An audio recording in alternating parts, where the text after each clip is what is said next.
Well, imagine paying rent for a place where raw sewage flows past your front door. Yeah, no thanks there. Action 4 Ashley Custer spoke to families who say that's what they're living in. She's in Hidalgo County Newsroom with more tonight.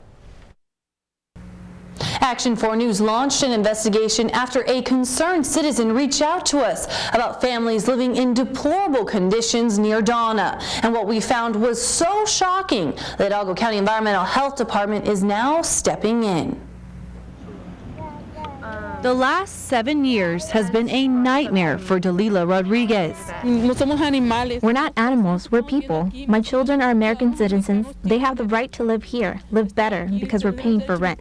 $330 a month to live in one of these dilapidated trailers along Castillo Street near Donna. But that isn't the worst of it. Right outside the trailer doors, broken beer bottles, pipes, and piles of trash litter the property. This ditch also overflowing with raw sewage onto a roadway. Stand here, you can smell it. It's not just the odor of human waste. Rodriguez says unsanitary conditions have made tenants sick. This past July, she says several were diagnosed with tuberculosis. My daughter tested positive, my husband, my little one tested positive. It's not just us, there's a lot more people. Her son Gilberto Leal nearly lost his leg to a bacterial infection. It was saved, but the scars remain. Doctors asked me if my son had gone into a swimming pool or a contaminated swamp because the bacteria is born in a pool or swamp. I told them the only contaminated water is where I live. There's a septic ditch that spills into the street. Not much has changed since Rodriguez moved out a couple months ago. We went to investigate and found those conditions still exist. Nori Santos gave us an inside look at the trailer she's lived in for 2 years. Santos pays $200 a month, water and light included, but says that's no guarantee.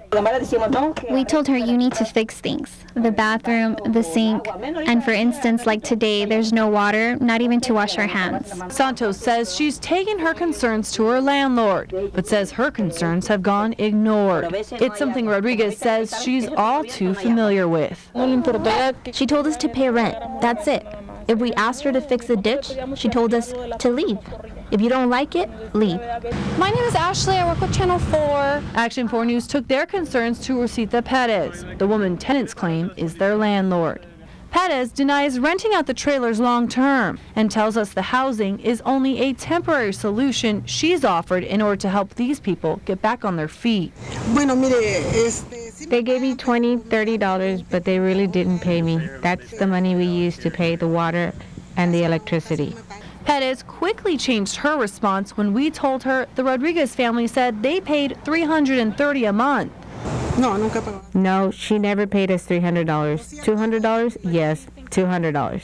Perez reassured us her tenants have light and running water, but any improvements or repairs needed will come at the expense of her tenants, even if that means raising their rent. $100, $250, maybe something that is better.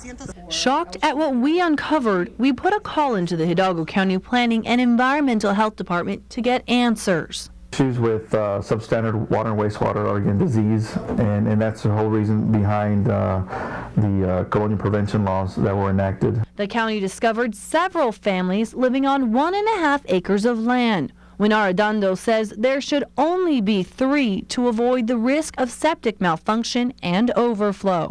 Now aware of the numerous trailers Perez is renting in her backyard, county health officials are stepping in. And at this time, with the current condition of the septic tanks, this is not a livable. No, at this time, it's not going to be livable. Due to current conditions, the Hidalgo County Environmental Health Department is giving Perez 30 days to clean up the property due to issues relating to the septic system.